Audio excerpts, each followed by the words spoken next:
in, when was it?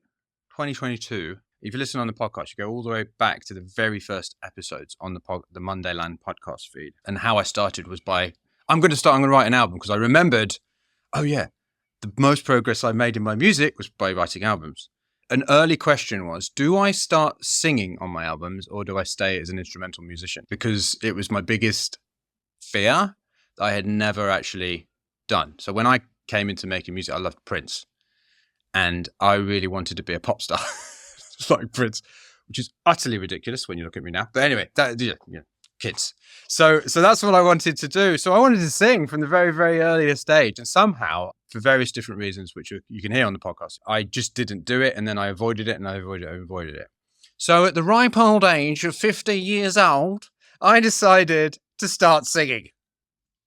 Great choice, Mike. So that's basically but one of the reasons I did it was to remember what it was like to start something and be a complete beginner.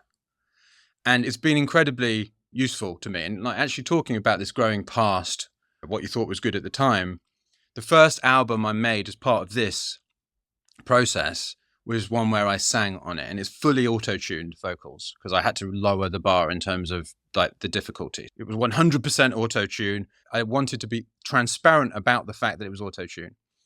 And I listened back to the album I made a couple of years ago, and I'm like, oh God, I can't believe I released this. But I think the biggest win is starting to sing and absolutely loving it now, just writing songs and all of that kind of thing. So it's never too late.